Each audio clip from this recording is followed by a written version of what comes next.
Hello?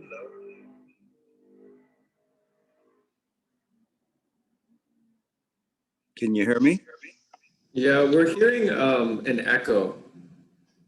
All right, I'm trying to see what I can do about getting rid of the echo.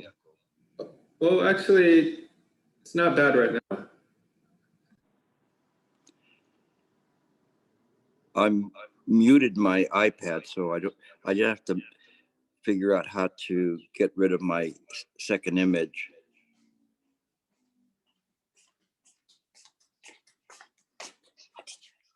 I have a second image here.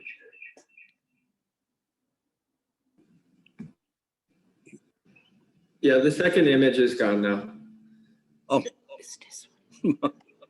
okay, good. All right, so we're all in place then. What time is it? Almost time. Good.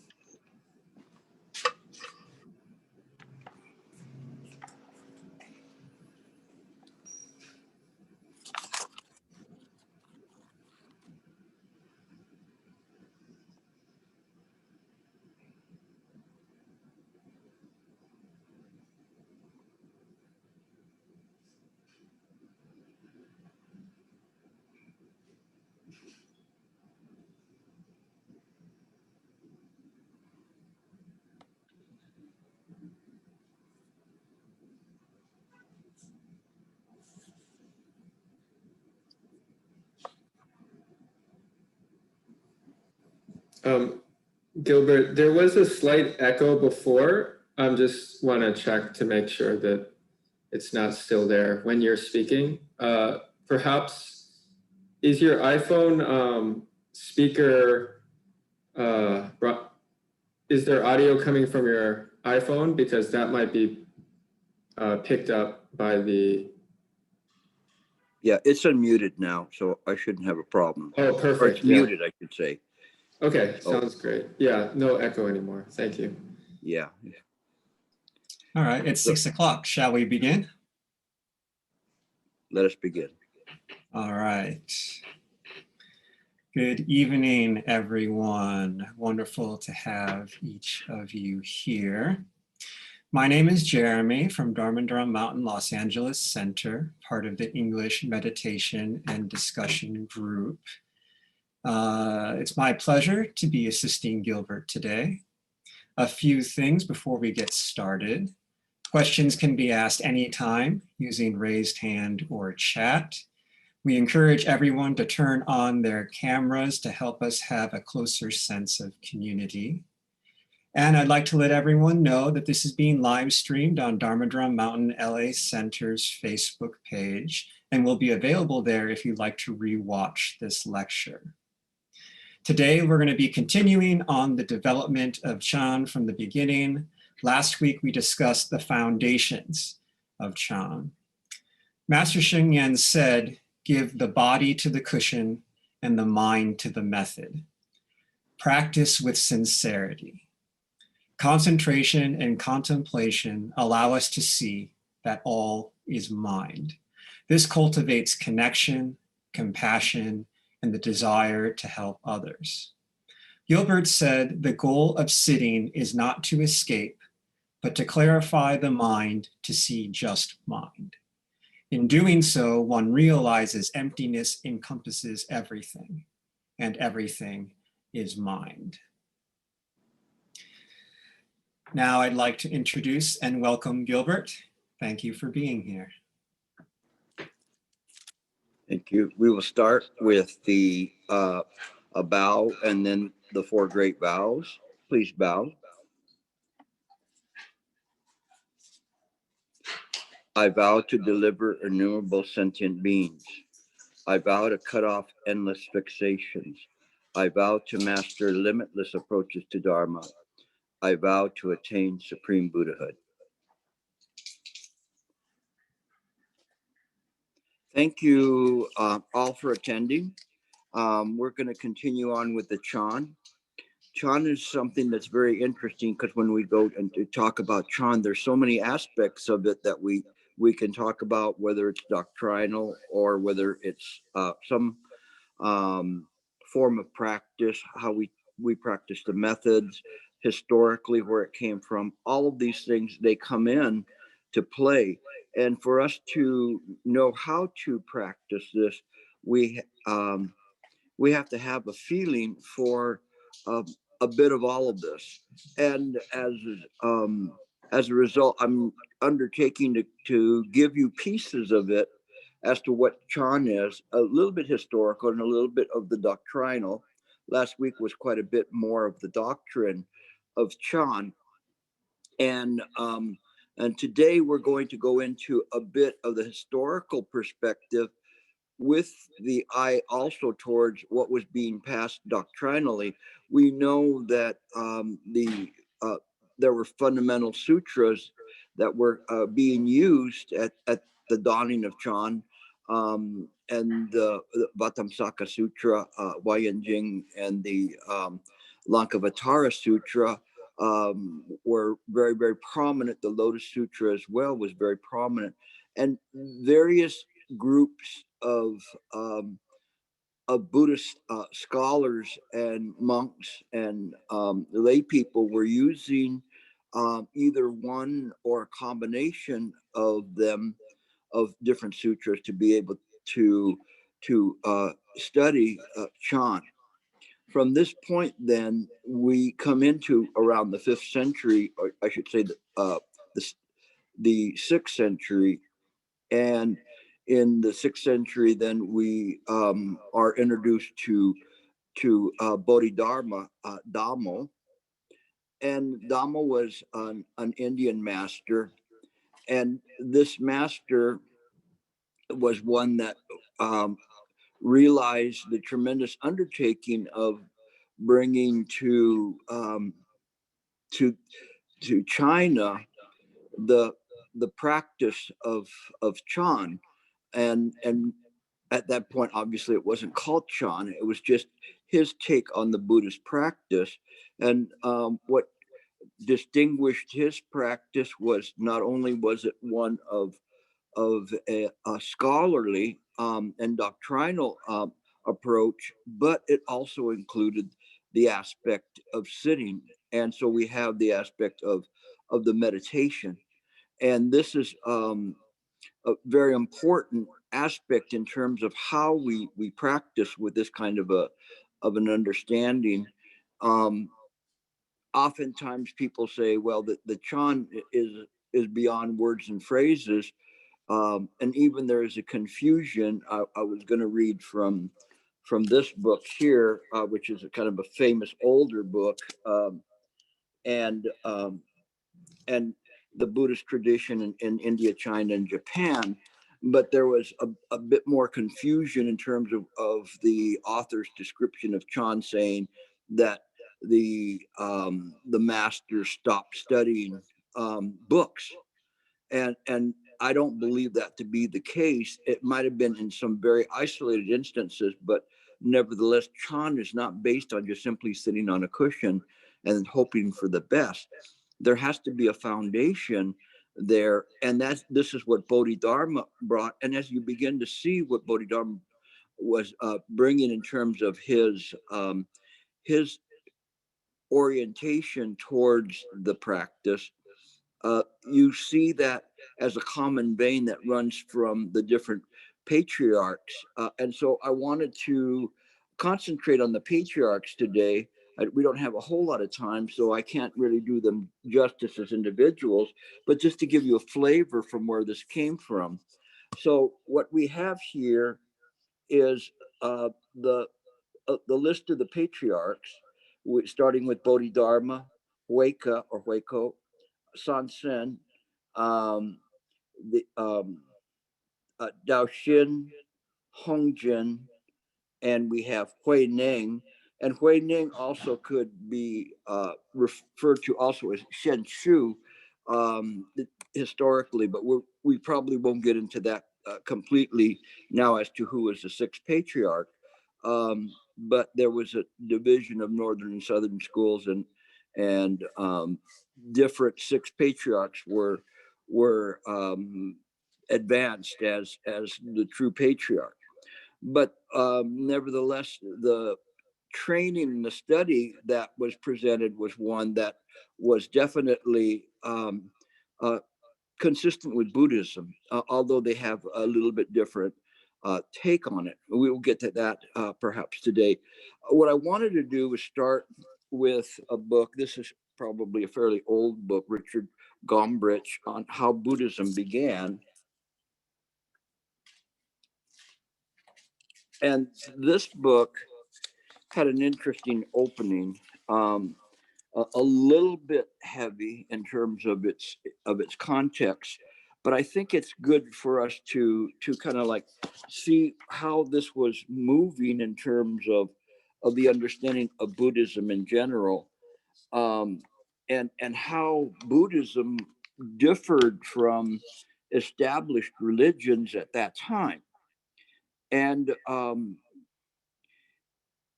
he says, he's talking about the practitioner, says, finally, he learns to be aware of the Dharma. This has been rendered as his thoughts. Here, Dharma is with a little d. So it means be aware of phenomena. But the Dharma that the text spells out are in fact the teachings of the Buddha, such as the Four Noble Truths. So it's kind of showing there's this blending of the Dharma, that the Dharma with a big D is a representation of the phenomenal occurrences in mind, which are not other than the Buddha mind itself. So there is let's say, a blurring between the Dharma as teachings and the phenomenal occurrences, because the phenomenal occurrences, as one sees, is only appearing in mind. So there's this kind of an interesting play there that one has to, in their practice, come to that kind of a realization. And it says the meditator moves from thinking about those teachings to thinking with them. So rather than saying thinking about the teachings, we begin to think with them. And this is what I've mentioned to you before, is that we use the scripture, sutras, the treatises, that they are part of our practice, and they set the table. And so we flow with them in terms of through our practice, rather than we think about them conceptually as, what is emptiness, or what is this, and trying to define it. We transcend beyond even the term what, but at least we're approaching it from this way, not from the idea of how. And so he continues, he learns to see the world through the Buddhist spectacles. And again, here's what he's referring to, is seeing the world through the perception of the mind itself, not through the five skandha, which is filtered and defiled, and what the Yogacaran school says, perfumed by the interaction of the seventh and the eighth consciousness, where we begin to form opinions or picking and choosing at that point, rather than just letting everything flow. So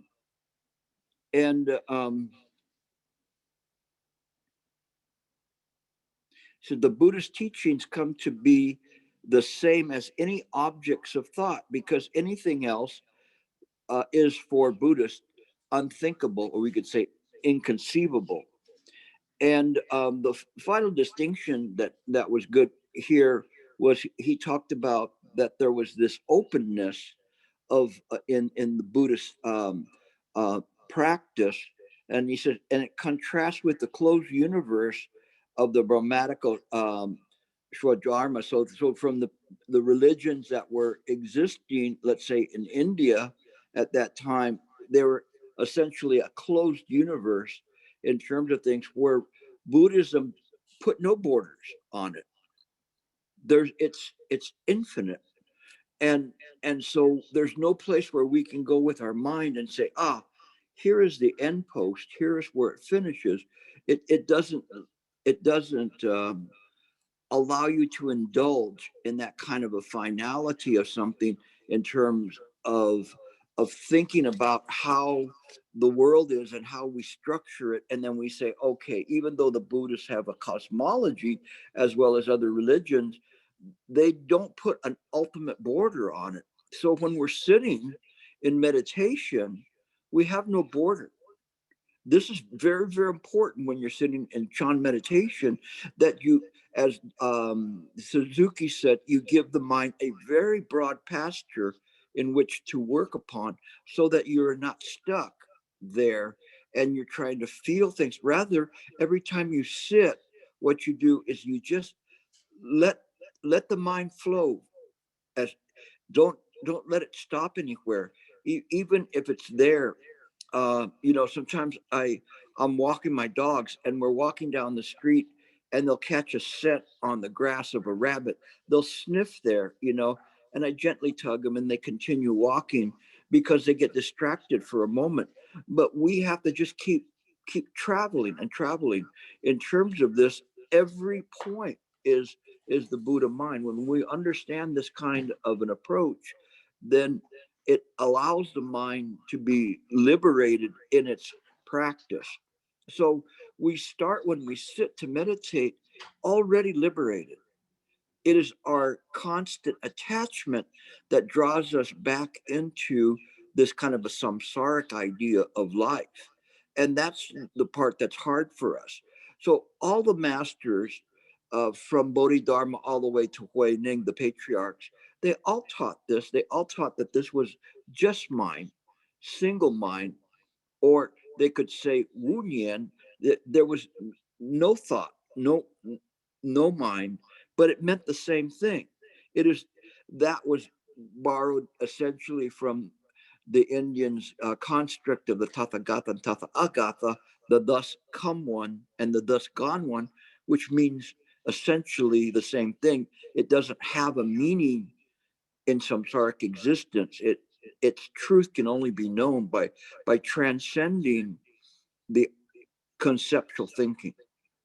So we begin with Bodhidharma.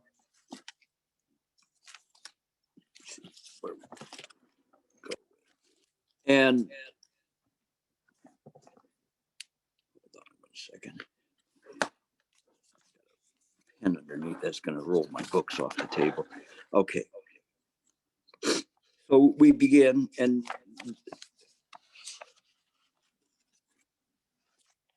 he starts with essentially talking to Emperor Wu. And Emperor Wu was a benefactor in China that helped them set up. And so he was very anxious to talk to Bodhidharma about all of these things of Buddhism. And so he had had mentioned how much of a benefactor he was to the Buddhist cause in setting up stupas and donations and copying sutras. And he wanted to know how much merit there was in this. And the Bodhidharma answered to him, there's no merit at all. And so the emperor was a little bit confused about this. Well, then why am I doing all of this?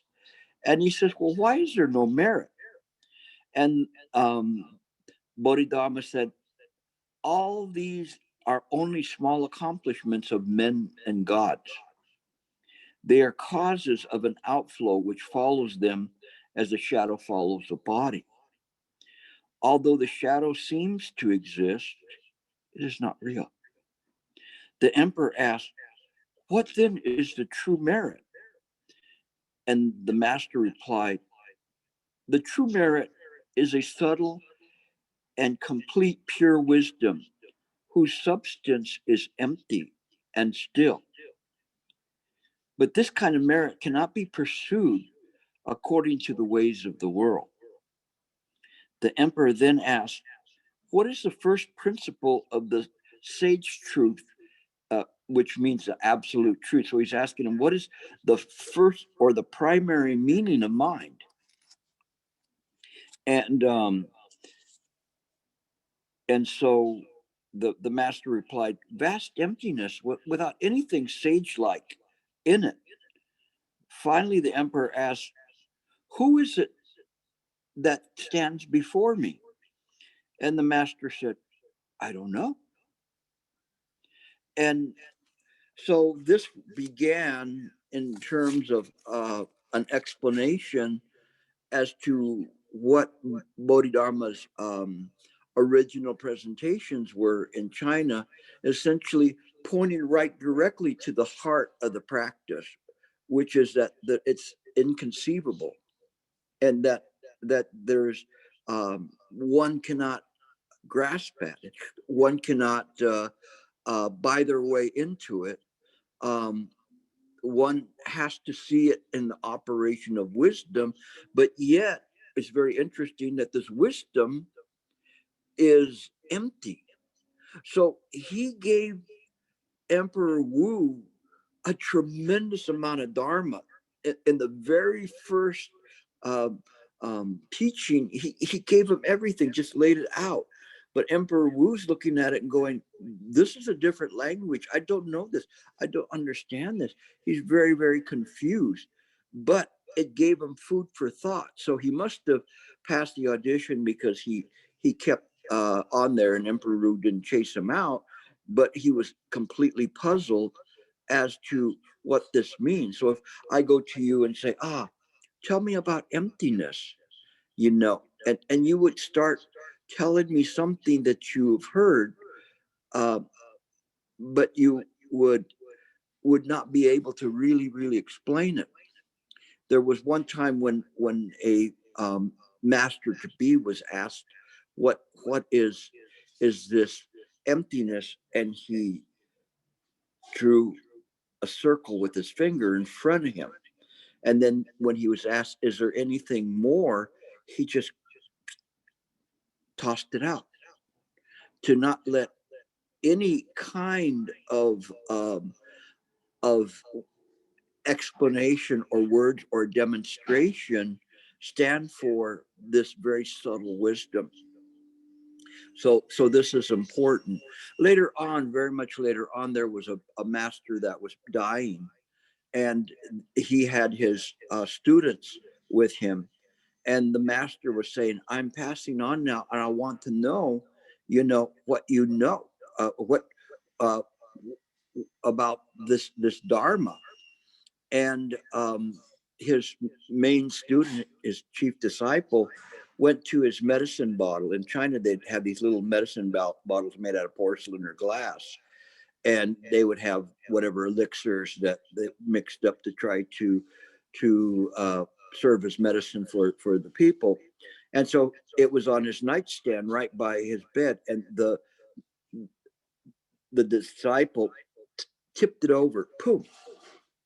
And the master nodded and smiled.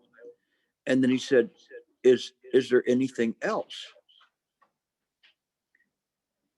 And the disciple, without hesitation, picks the bottle back up and straightens it back up. Do you understand that? Can you understand that? What language are they speaking? But it speaks volumes. Is there anything more? Why did he put the bottle back up?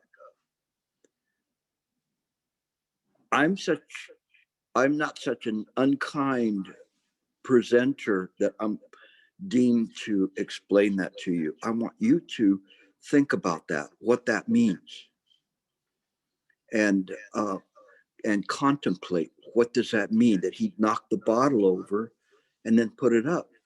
But just like what Bodhidharma said to Emperor Wu, it speaks volumes of what Chan is about. Now, so Bodhidharma arrived in China in 520 AD, and he came up through the southern side.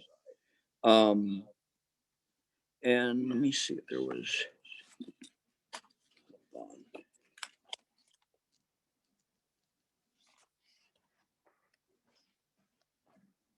I can't find it offhand.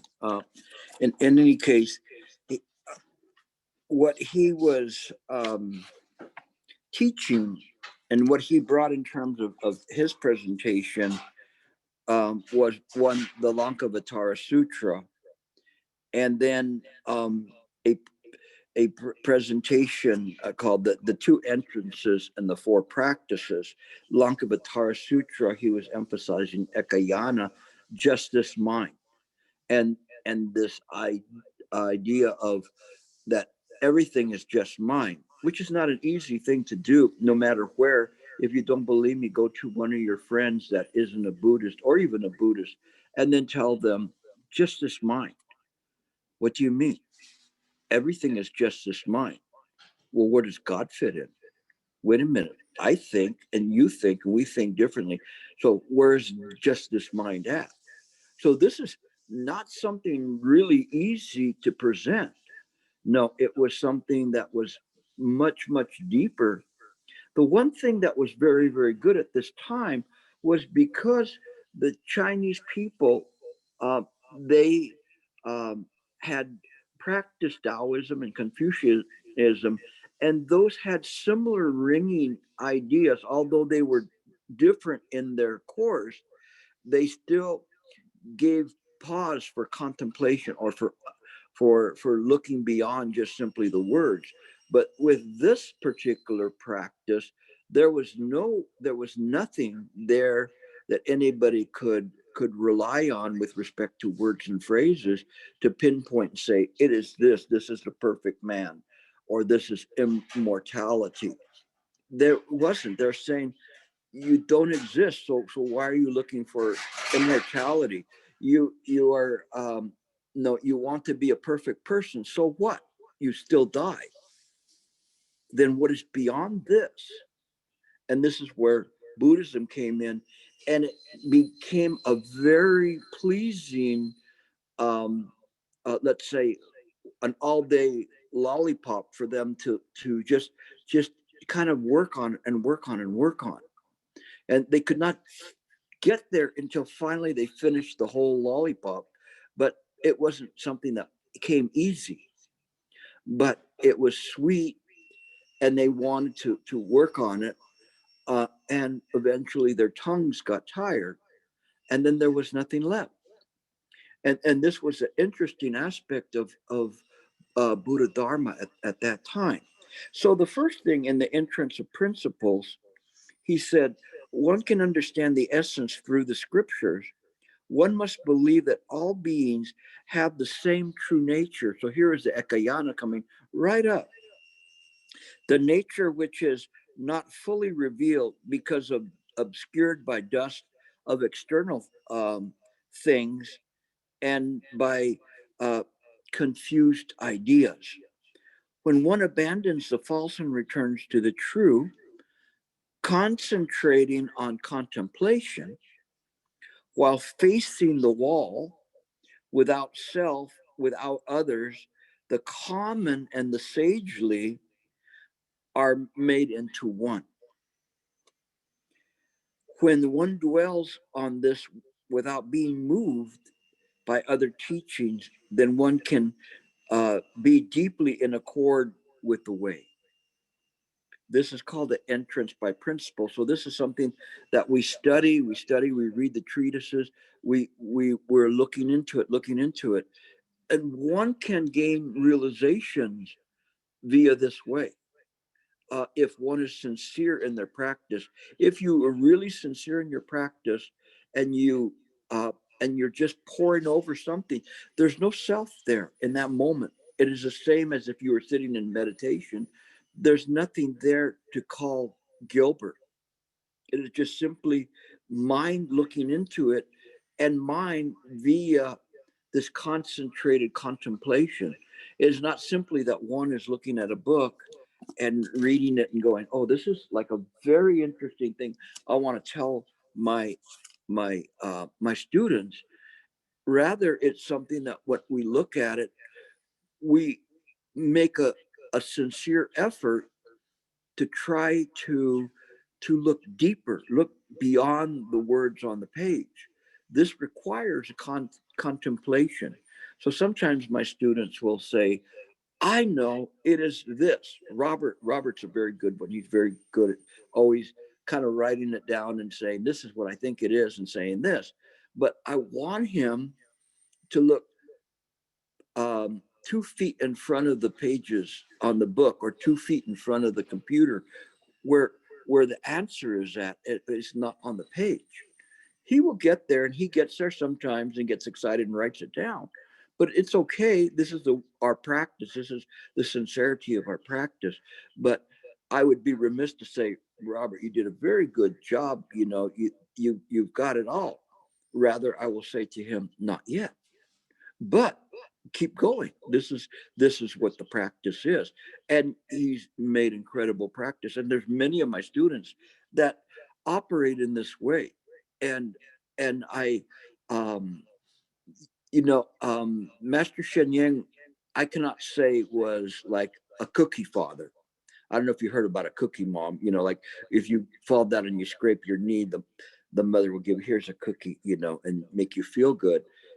Master Shen Yang was one just kind of like my father, that always saying, and what else?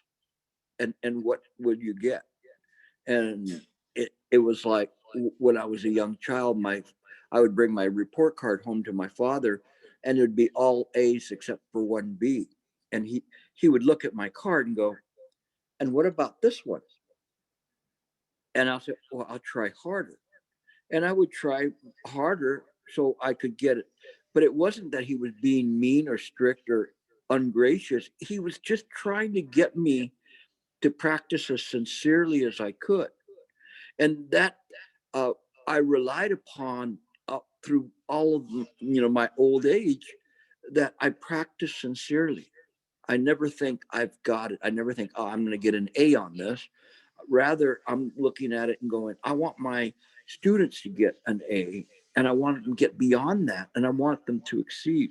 And so we look at things in this way through contemplation. And this is right from the very beginning. Bodhidharma is explaining that to us and telling us this is how you practice. Last week I talked about concentration.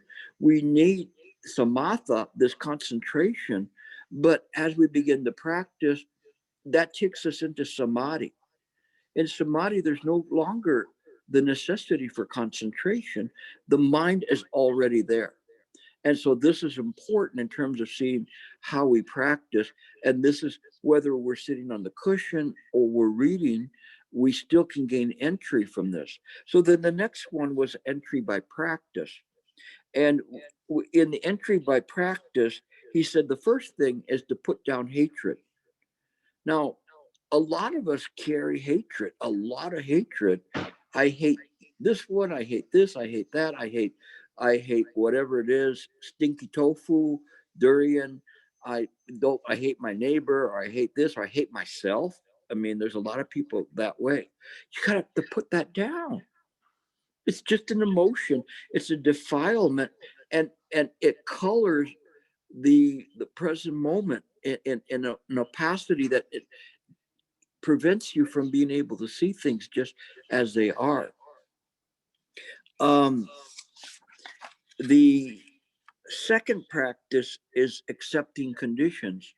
It is what it is. Whatever you have, whatever you do, you accept it. Okay, you know, you're sick. Okay, you accept it.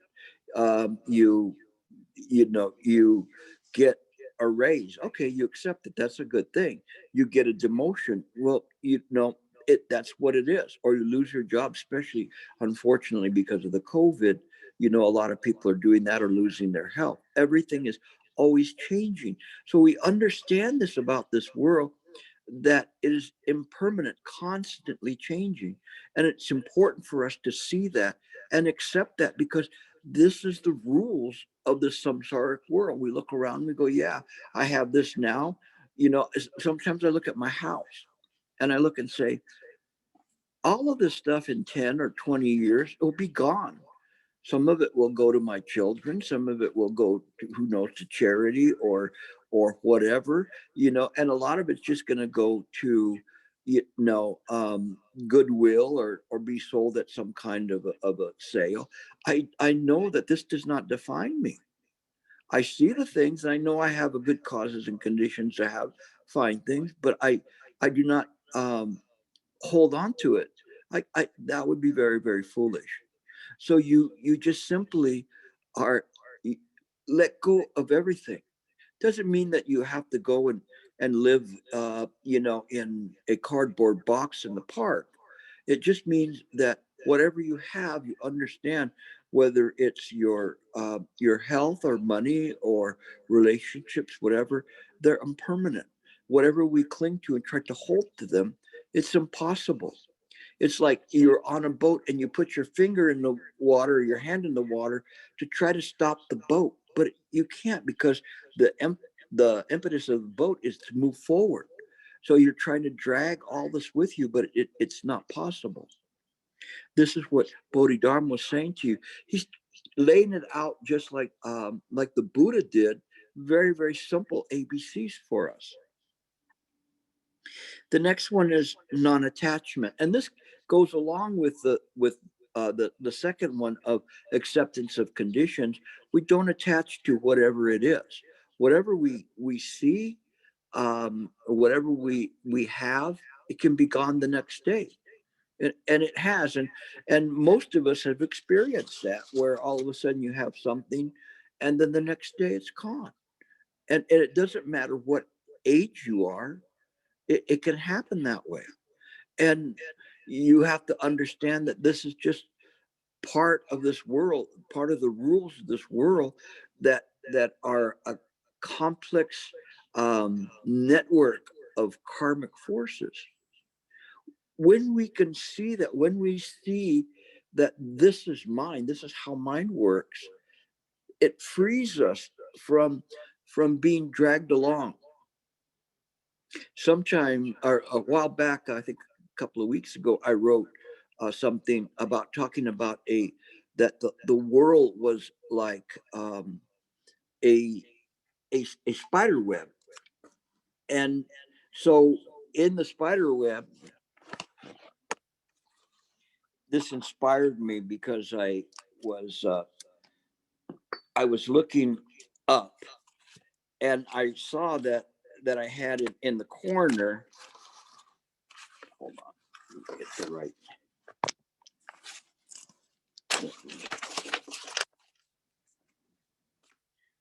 This will be a colorful spider web.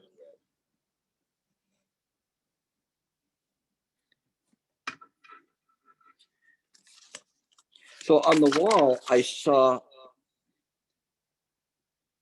like this spider web that was kind of like this. And which reminds me, I haven't gotten rid of it yet. But in any case, it's there on the wall. And it connects over to this side like this. And And the spider travels along these lines.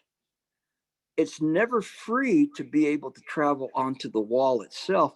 It has to move along these lines, because these lines, it doesn't even, it is, it determines what its world is, and that is its reality. But to the spider, it believes that that's reality. It's never heard of 4K TV or a trip to Paris, or to have some delicacy that you think of. It's just eats flies or whatever else is trapped on there, but that is its world. And we in our samsaric world travel along the same lines. Everything that we do, we think that it's all happenstance or luck or whatever, but it's all there connected, just like those the web of the spider. We don't see that this is how the world works, because we're constantly doing that. The thing is that what we believe is that this is real. But when we have a realization and realize that that is just a dream of a spider, a dream of a web, and in fact, that is non-existent. If it was, that spider web would be there forever, and the spider would be there. But it doesn't work that way. All we have to do is just think and use our wisdom. Where are we going to be in 50 years from now? Now, some of you are pretty young and you'll be looking like me. Others of you will not be here. And so you see things as they are. There's a bit of an unsettlingness to us when we look at the world this way, but there's also a liberation, that we are liberated from the idea that this is the world. As we begin to think, or excuse me, as we begin to practice more and contemplate, all of a sudden, what happens is that this is there, but the entire room is, one can transcend it and move around the entire room without the need of the web. We do not disclaim the web and say it's just an illusion. We see that and say it is mind. So this Dharma with a little d and Dharma with a big D are compatible.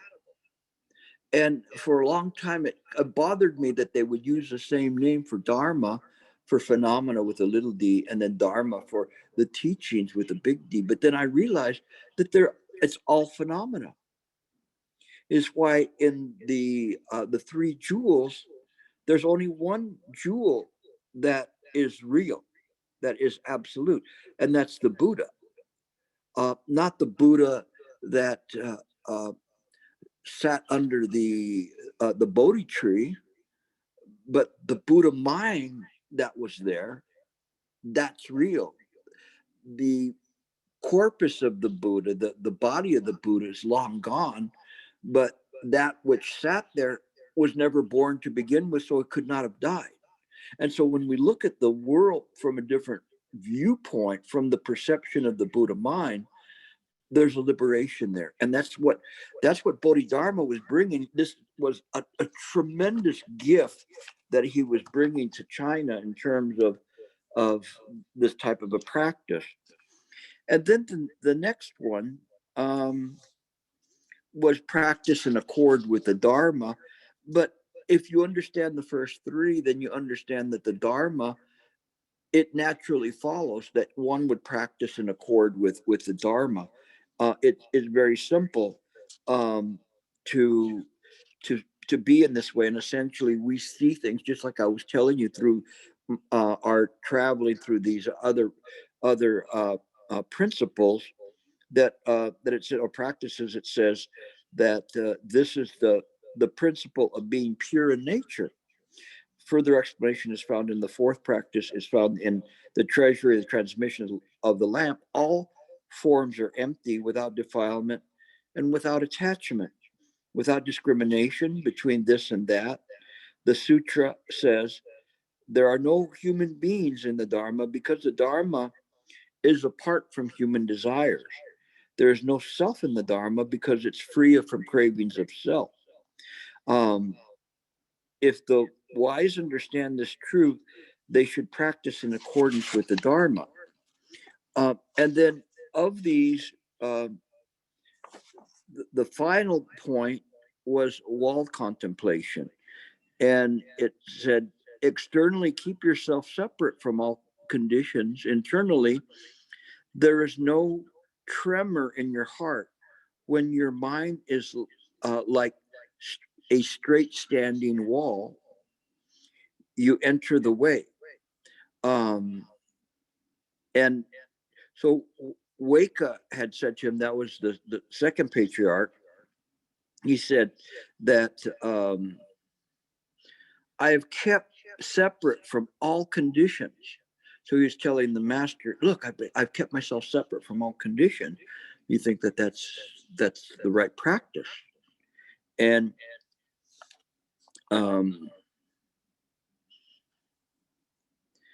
the master said, how can you prove that you're not extinguished? Weka replied, my mind is kept in complete understanding at all times, which is beyond words.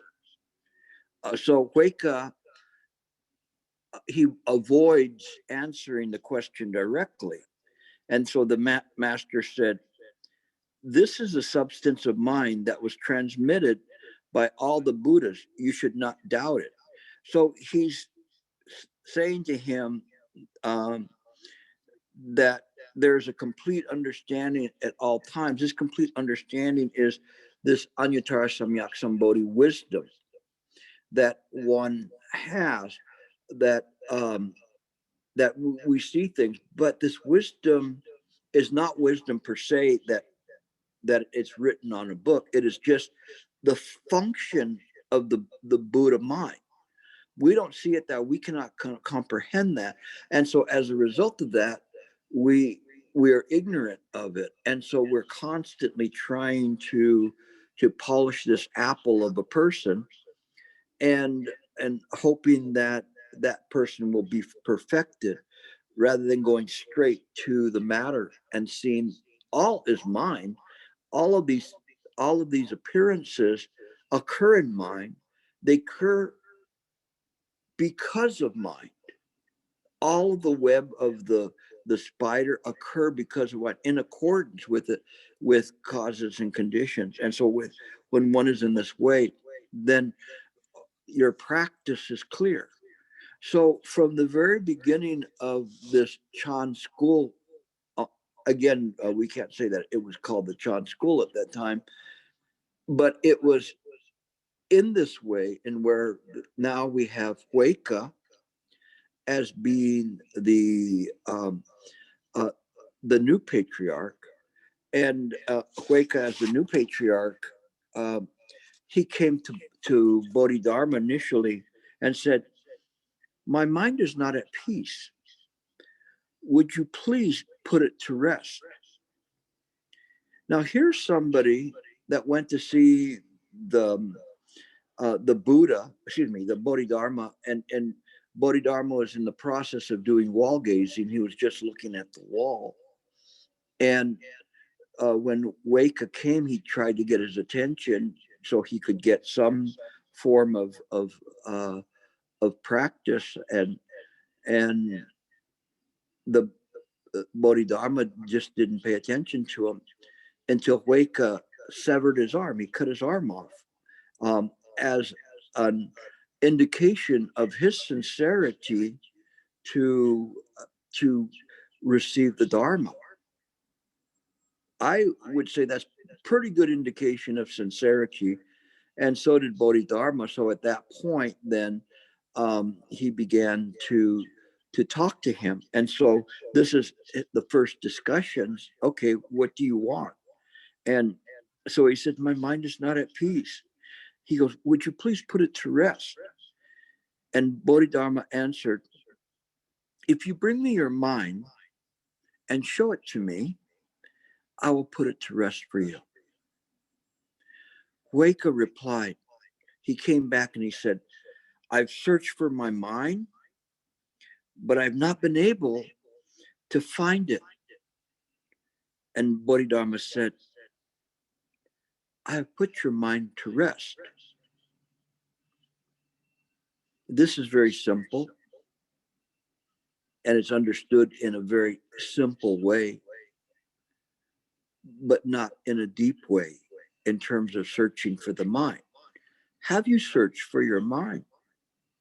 Have you sat and really searched for your mind? Especially sincerely. This is our school. This is what we do. Our school is one of investigation. So when we investigate, what we're doing is investigating mind. We investigate mind not from thought, but from Wunyan, no thought. We just simply contemplate. In the contemplation, then the mind is at rest. In this way, it's like somebody who wants to see a deer in the forest. If one tramples through the forest, their likelihood of seeing a deer will not be that great. But if one just simply sits, the likelihood of seeing the deer and having the deer come right up to you would be very, very likely, because it's naturally appearing. Now, for those of you that live at DDRC, don't cheat, because those deer there will come up to anybody. But if you're in the forest, why don't you try that? So in any case, this is how we rest the mind. The idea of this wall gazing is very important. It goes back way beyond Bodhidharma, but this gazing is essentially just sitting, no thought. But the mind is still contemplating. There is an awareness there. And this is different. When we're sitting to meditate, we should not be just simply sitting and blanking our mind. We do not blank our mind. This is very, very important. Don't sit there and say, I don't want to think about things. This is erroneous in terms of how we do things. There may be times when the mind has exhausted all of the gross sensations, gross perceptions that are coming into it, gross emotions, yet there's still a subtleness there that is still right below the surface of the consciousness. And if one looks into it, we will see thousands and upon thousands of ideas and mental impressions simply there, like percolating, as if you'd look down into I use the notion of a soda, and you look down into it and you see all the bubbles that are there, these effervescent bubbles that were referred to by Master Shu Yuan much further down the road. And but these bubbles are there, and we see them, all of these, which are representing potentialities of thought. They're just ideas, and just simply seeds, we could say, within the eighth consciousness of potentiality. But if one looks at one of them, boom, up it comes, and then it envelops you, and then your mind is no longer in this state of stillness. But if one is just maintaining that, it doesn't matter if it comes up. We see it coming from a long ways off. We just wonder, how long is it going to take to get here? Because mind is processing the information so fast that the apparent reality takes a long time for it to be able to come to the surface of of mind. But if we're operating from the samsaric consciousness, it goes by so quickly. You might as well try to catch a picture of a subatomic particle as it appears. You would not get it. But in mind is the subatomic particle. How could it not know where it's going and where it came from and what caused it? All of those things are already within mind. So this is how we look at this and how we practice. And when we're sitting on the cushion, stop thinking. You can observe what is arising because it's natural. Mind is not black. Mind has so many different impressions, sensations, mental formations, but we don't cling to them. We don't attach to them. Like Bodhidharma said, we don't attach to those. And as a result of that, then we observe what is appearing within mind. If you sit with this kind of an attitude and this kind of a practice, you will realize mind. It's impossible not to. So that's why Dhammo Bodhidharma said, wall gaze. When you're sitting, sit right, do it right. You can't do it in a different way. It's like you want to paint an oil painting, but you're using watercolors. It's not going to work. So if you apply the method in the proper way with the proper understanding, the proper platform, getting to Hui Ning, then you understand this. And Hui Ning is just simply an echo of what Bodhidharma was saying way back when, talking about thought. We continue. So then he had told him he had put his mind to rest. Let me get to Hueca for a moment.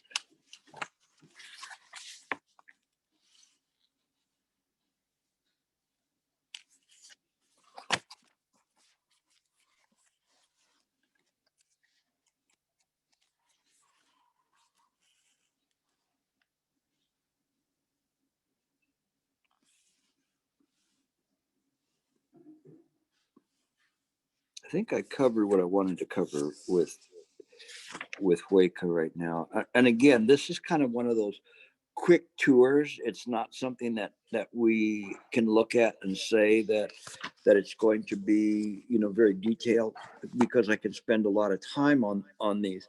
But where we get to is from there, we get to the third patriarch, and it begins this way. By the way, I'm butchering this name, and if there's somebody that can tell me how to pronounce the third patriarch's name, I'd really appreciate it. It's Sensong. Anybody want to correct my pronunciation? I see there's a lot of Chinese, so somebody has to know how to pronounce it correctly. The third patriarch, Sensong. Come on, I'm looking right at you guys. Oh, Sue. Turn on Sue's mic, or you put it on, Sue. Jeremy, can you unmute her? Yeah, Henry, can you help with that? Yes, she should be able to unmute herself now. I just changed the setting. Oh, good. Okay, I got it. Now, Sen Tan. Again. Sen Tan. Sensong. Yeah, you are Okay. very close. Okay, Sensong. Okay, good enough. Thank you very much. Sensong. Yeah, because I've seen it spelled different ways, and that's why I was confused with it. Thank you very much, Sue. One of the bad things is trying to pronounce people's names, and the Chinese go, "Who is that?" And then you have to show them a Chinese writing of it, and they go, "Oh, Sensong. How come you didn't say that?" So thank you. So we continue. So it said, Sensong said to Hueca, "I have rheumatism. Please confess the sin for me." And Hueca replied, show me your sin, and I will confess it for you. After a long period of reflection, Sensang said, I have looked for but am unable to find the sin. Hueca replied, I have thus finished confessing your sin, but you still must rely on the Buddha, the Dharma, and the Sangha. Sensang said, seeing you, I know what the Sangha is, but I'm not clear about the Buddha and the Dharma. Hueca replied, this mind is the Buddha, this mind is the Dharma. They are not two. The Sangha is also this mind. Again, ekayana, the single mind. Sensang then said, today I know the nature of sin is neither inside nor outside nor in between. It is just like the mind that is not separate from the Buddha and the Dharma. Wonderful teachings. He was so happy about this. Now, kind of funny thing about Sensang is because there's not a lot of information on him.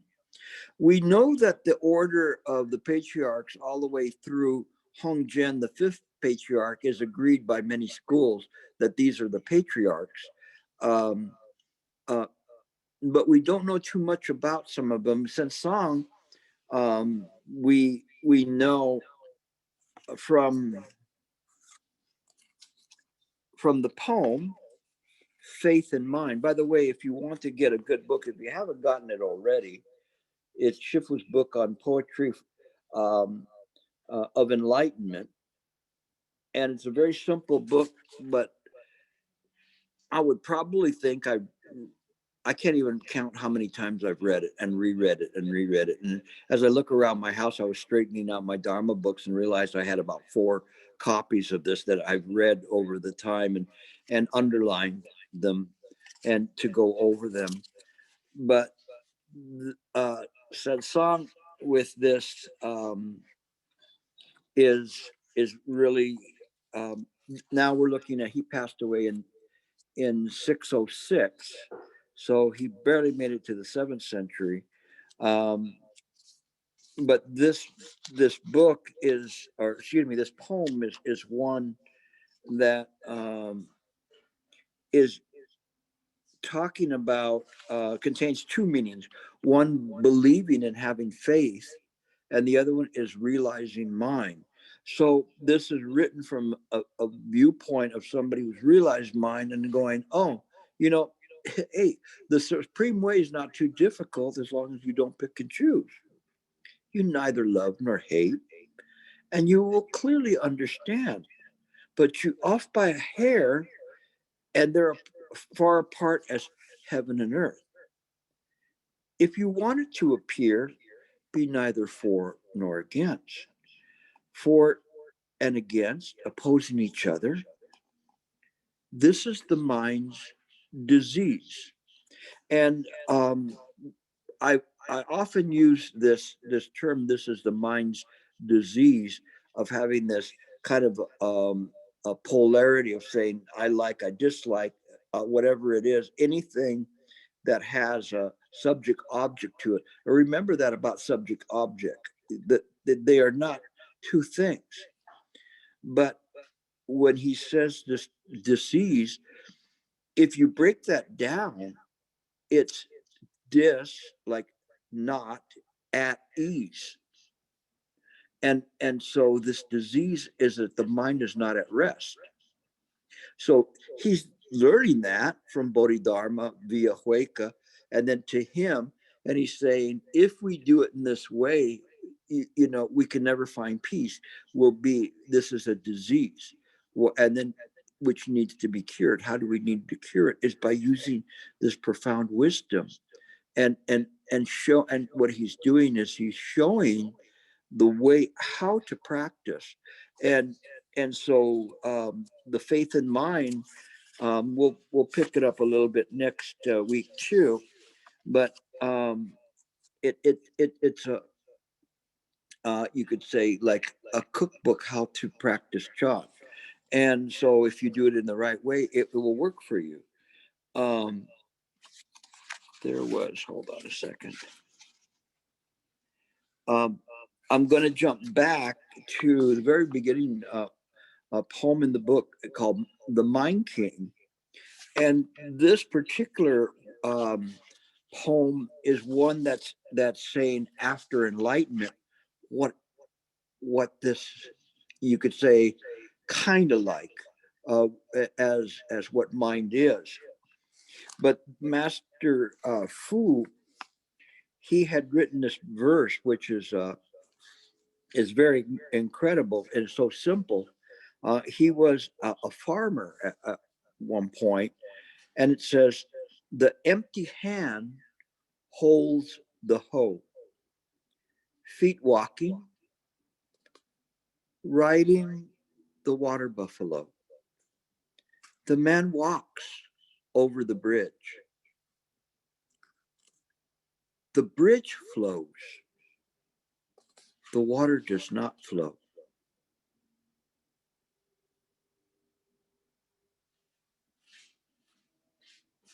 The bridge flows. The water does not flow. If that doesn't bug you, it should. It should be there and say, what does he mean by that? This is Chan. He is expressing in the esoteric the feeling of Chan. You have to investigate this, contemplate it. Do not try to conceptualize it. But I'll read you a little bit of his wonderful Mind King poem. Contemplate the mind, this king of emptiness. It's so subtle and obtruse, without shape or form. It has a great spiritual power. It can eliminate all calamities and accomplish all merits, though in essence is empty. It is the measure of dharmas. It is the measure. Everything that appears in mind is mine. It is the coin of the realm. Everything is just this way. This is an incredible, amazing poem, an expression in words and metaphors as to this realization, this great realization that he received, or awakening. When you look, it is formless. When you call, it echoes. It is the great Dharma commander, transmitting the sutras through the precepts of mind. The Dharma commander. How would one describe the essence of mind? Anybody could say, what is a feature of mind? Anybody want to venture a guess? Extra points if you get it right. 30 blows if you don't. Yes, go ahead, Eric. Unmute Eric. Yeah, it's empty. It's empty. Okay, but how is it the great Dharma commander? I'll give you a waiver on the blows. Anybody? Everything returns to it and comes from it. I mean, so. How does that work? How does it work? Come on, Sue. Unmute Sue. Let's see if she gets it. If not, she has to go back to Virginia. Or she is there. Can you unmute her? I didn't raise hand. All right, what is it? Oh, I think we lost her. But We I guess lost you. it's Say it Dharma again. commenter. How does mind work? Dharma commenter. Dharma commander, It yes. works like a commander. All right, you're Right? just repeating it. Anybody have a chat? Patika Anybody? Samapada. Yes. There you go. There you go. All right. Pratisha Samapada. Causes and conditions never fail. It controls everything. Pratika Samapada is the Buddha mind. It is the Dharma commander. There is nothing that happens that is by luck or happenstance. Everything is connected. And what he's doing is he's experiencing this. And in this moment, he's seeing it all coming and coming together and moving and all of this movement is still. It's just mind. There's not a distance between this point here, the subatomic particle, and this giant star way out in the galaxy. It's the same thing. It's made of the same substance. What is the substance it's made out of? It's made out of mind. It is the supreme commander. Without mind, none of this will happen. Contemplate that and you'll see it clearly. I think Sue had something. She has her hand up. Go ahead. You're still subject to 30 blows. So go ahead. My question. Okay. When there's no particular samabada functions, absent of I, No I. right? Yeah, Then I'm having trouble because samabada will not function. you're breaking Will up on not my side. be able to function. Then That's there's right. nothing. That's right, because it is the dynamic aspect to of mind. comment though. That's right. So this is how we look at this. And so when you begin to read these Chan poems from the manner in which they're done, it's very, very incredible. So I got farther than I thought, but not as far as I wanted to get. But nevertheless, I think that this is a good introduction to the patriarchs, because taking it a little bit slower, we're able to see this common vein that runs through all the patriarchs. It's just very, very incredible. And one of them where Sasan is telling you how to do it. Here is this Master Fu, who's illustrating with great skill the absolute reality. Okay. So we'll stop there. I'll take some questions. We ran a little bit over time, but I hope you don't mind. Yeah, thank you, Gilbert. We can jump right into the Q&A. I believe that we adjusted the settings so you can unmute yourself. If you want to kind of wave in front of the camera to get our attention, we can call on you, or you can submit the question in the chat. Before the questions, or as the questions might be coming in, I'll still take this opportunity to give a quick thank you to everyone for being here. Always thank you to Gilbert. Thank you to the EMD team for assisting with the meeting setup, and we always like to mention that you are all more than welcome to join us for our Saturday and Sunday meetings. Saturday is a book study meeting that begins at 9, and Sunday is a video Dharma talk by Master Shingen that begins at 10. So now would be a great time for some questions.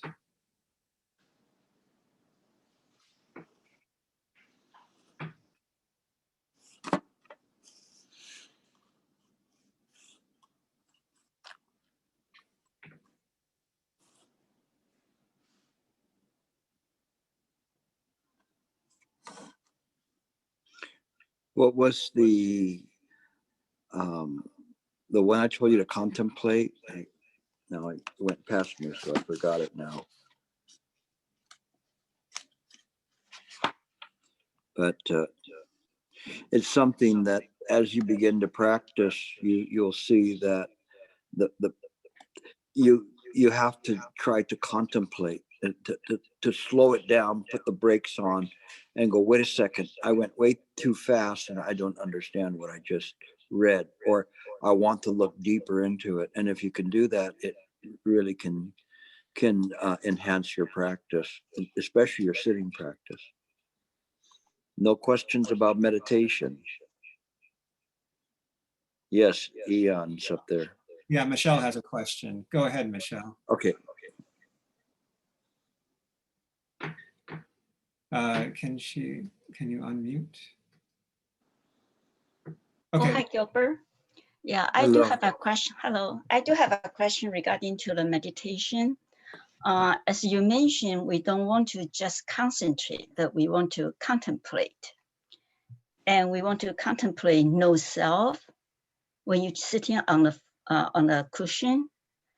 So my conceptually, I kind of understand no self means there's no I, the body doing the meditation, doing the breathing, only the phenomena.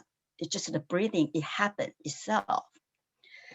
So, and, so I like to know, conceptually, I know that, but how do I practice geared to that?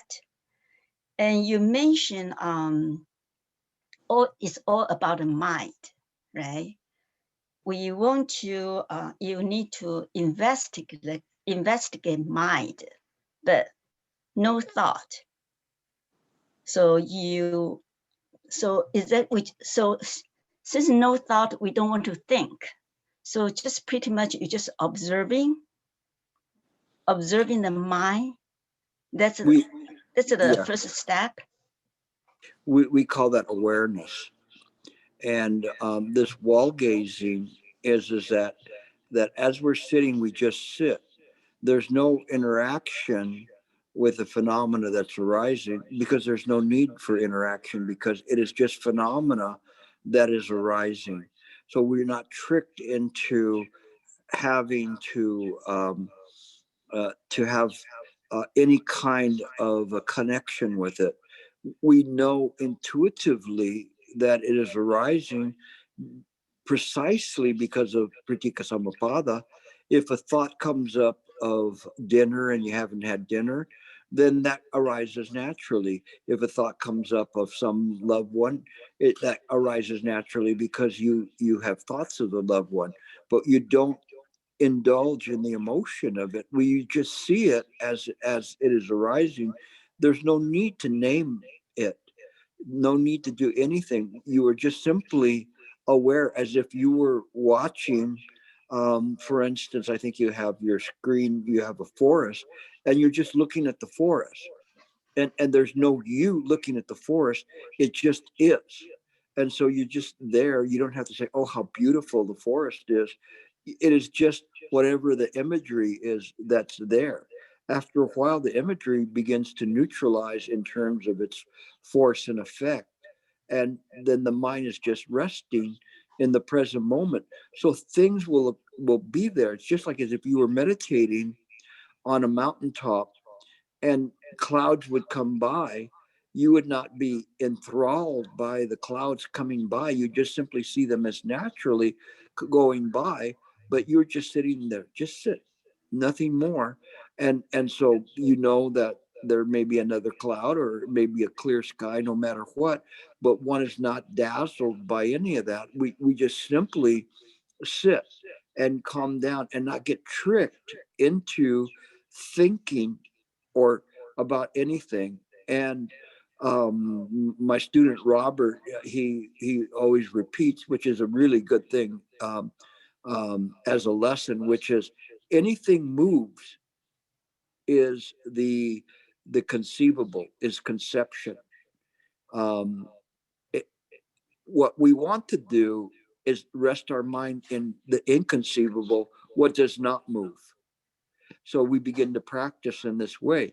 So when we study by principle, we understand that this is the way that it works. And then when we put it into motion, either in our daily life or when sitting on a cushion, it can have a tremendous effect in terms of being able to practice in a proper way.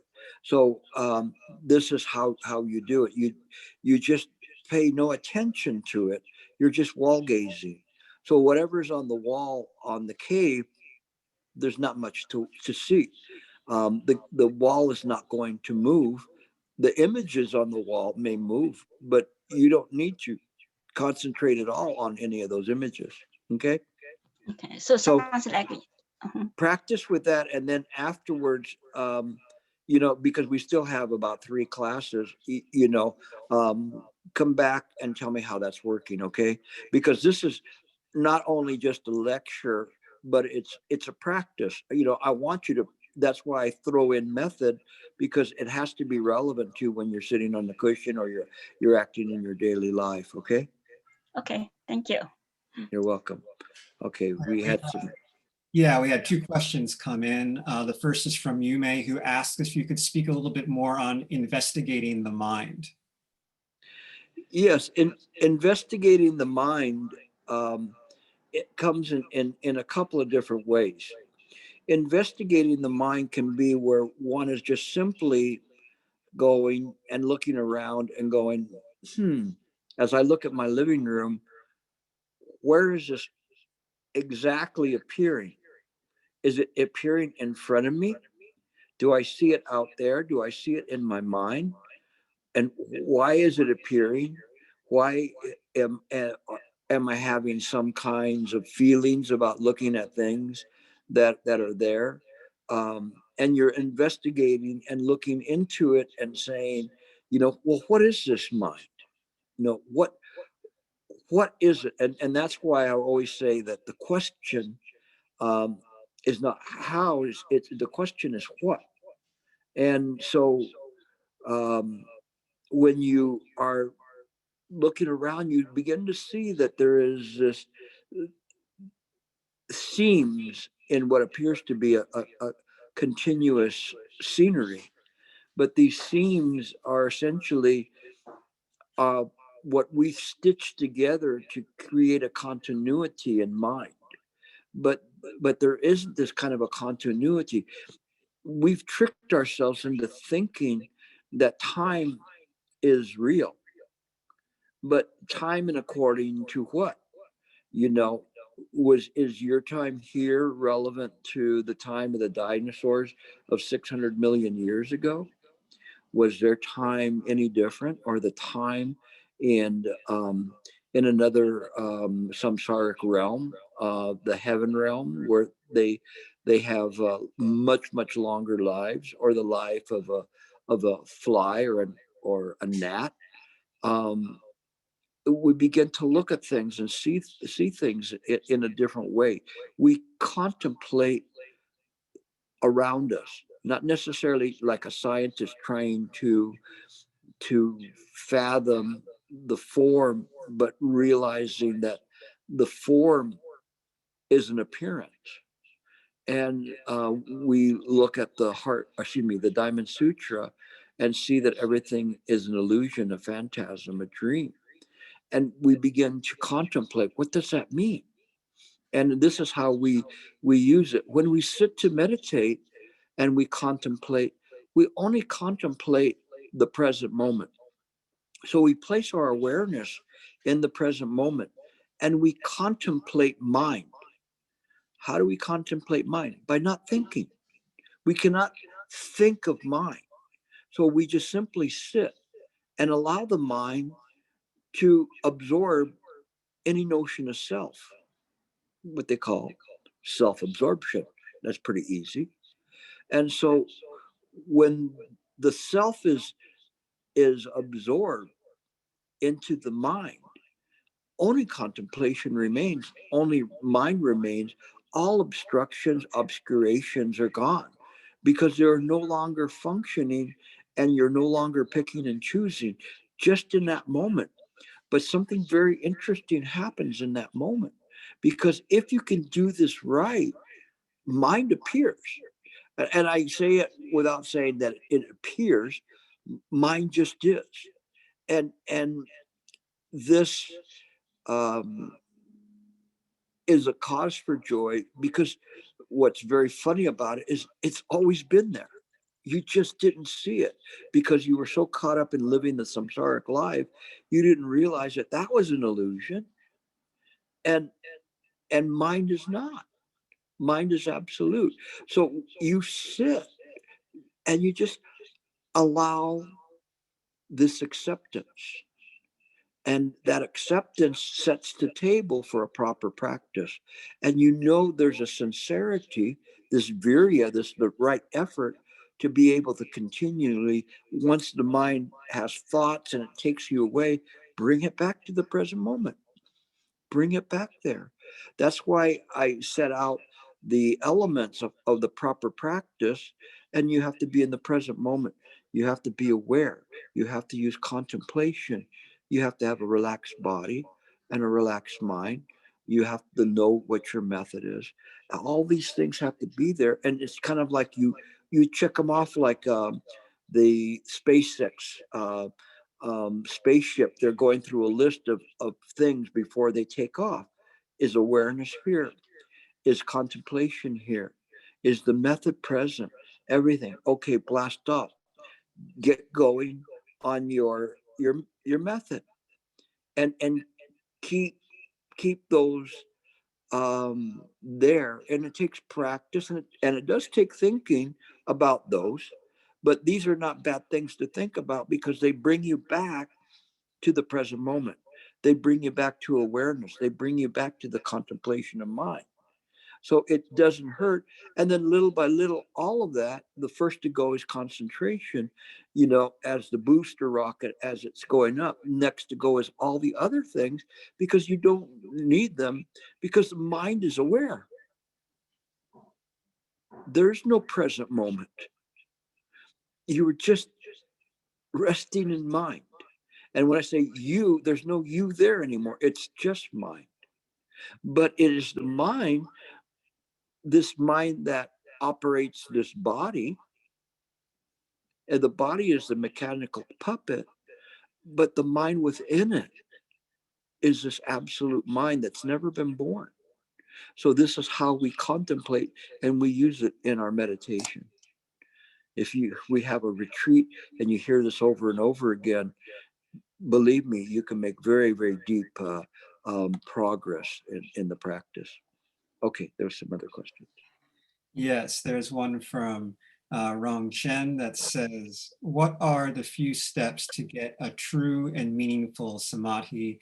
Should we switch from breath counting to silent illumination?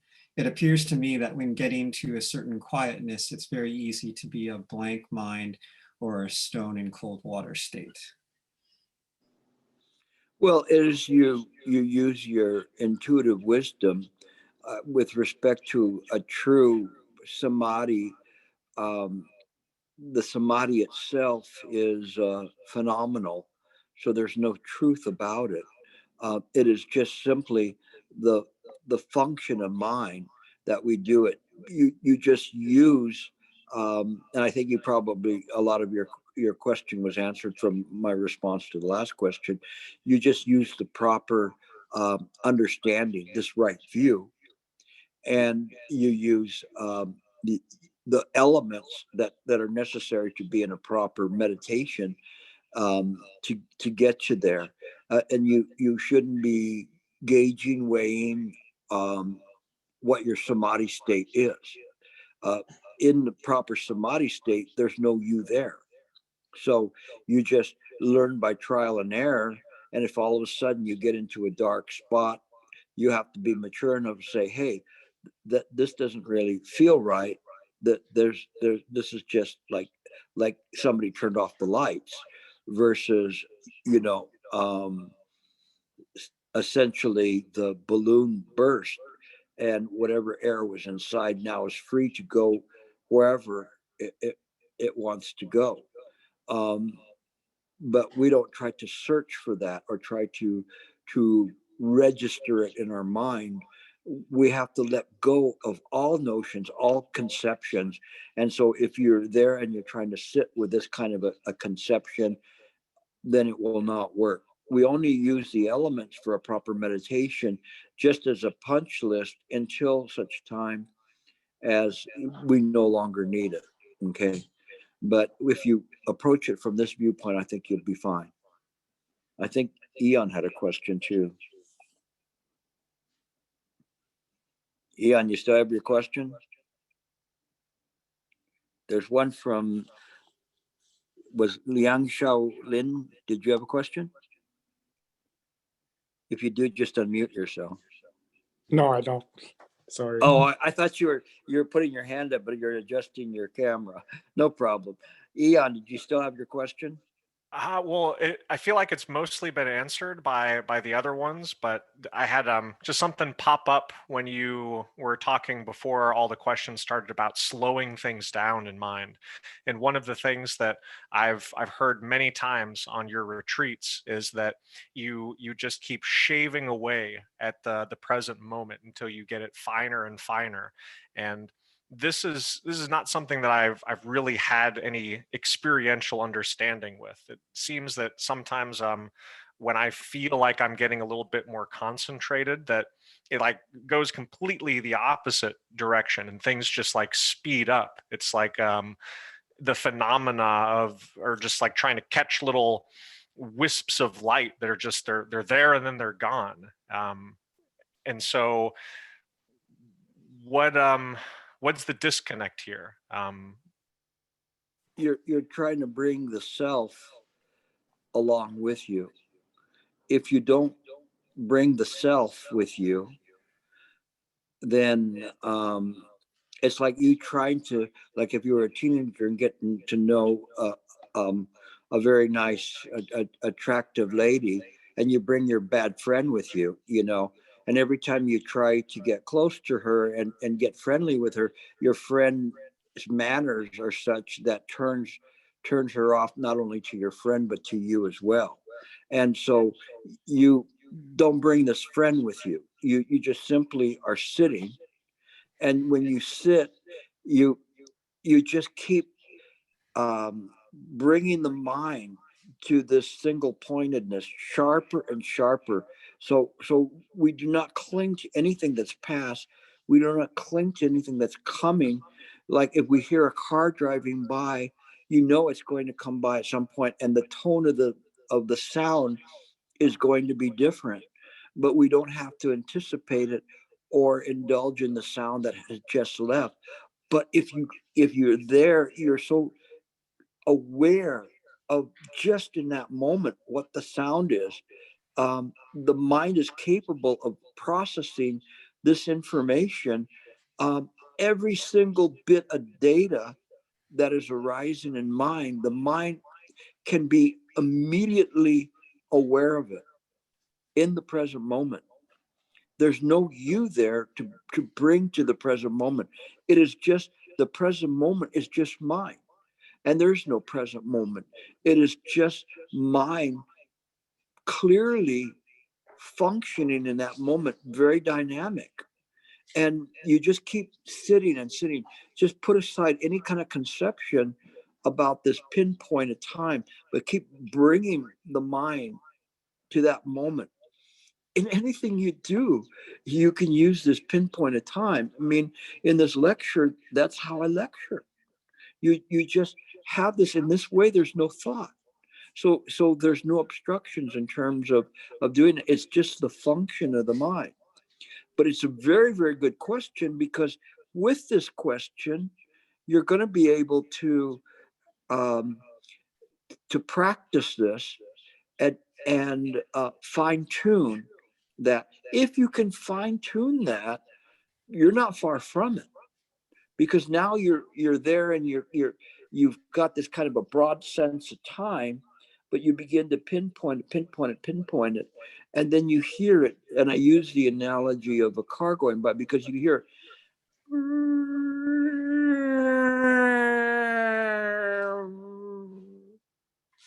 and you can hear the Doppler effect of it very, very clearly, but you know precisely where that car is in relation to the sensory organs that are feeling it. But it has nothing to do with the self. One is just aware of the environment. And so everything around you become aware of.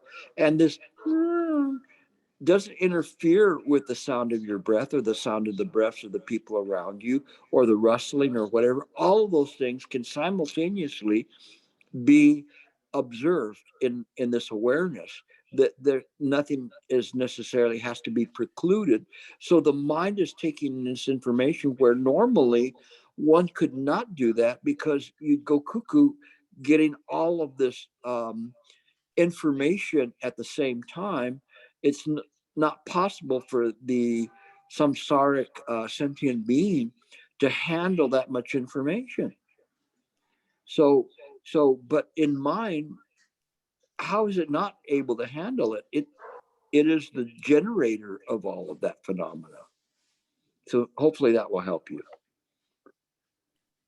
We had another question come in from Wendy, who's asking how to put the mind in ease. The mind doesn't have to be put into ease. It naturally is this way. If we try to put the mind into ease, it will not work, because you're trying to say, calm down, mind, calm down. And mind is like, I'm chilled. I'm mind. You have the problem. And so you have to look at this, and you have to see it from this viewpoint, that to put mind at ease, you simply have to see that there is no mind to put at ease. So I'm glad that you asked the question, because that means you were paying attention to what Bodhidharma and Hueca were saying in terms of this. And by the way, I often use that term, will someone confess this person's sin? Somebody may say something, and in my lectures I'll say, will somebody confess their sin? Meaning, what is their error in terms of understanding this? And I'll say, oh, because they're still holding on to this idea of a self or whatever. And so when we look at this, you just have to see there's no self there. So don't feed the pigeons, okay? So you don't feed them, and they won't come around and poop all around you. You just let it go. Just let it go. You see that just as it is. It takes time. It's why they call us practitioners. They don't call us like Chan masters, because in order to be a Chan master, one has to go through the whole process of practicing. So don't be too hard on yourself. Just understand it, and then the mind will be calm. You understand that there's no self there to protect. Okay, good questions. It took you guys a while to get going, but now you got the questions right. Any other questions? No questions? Okay, well, then next week we'll continue on with this. I think that today was productive, and so you'll have a good feeling of the order of those. Obviously, I'm missing big chunks of history and things in doing this, but at least you have an overview of what Chan is. You have an overview of how it was applied and all of the fundamental elements of the practice, and including, that's not all you get. You also get a way of how to practice in meditation that will work. It really works.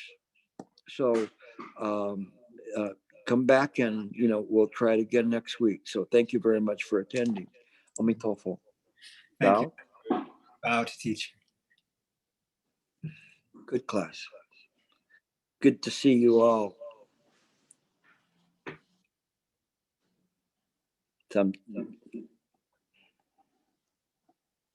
Greg, where are you from? Or maybe he took off. I'll catch him the next time. I saw him in there.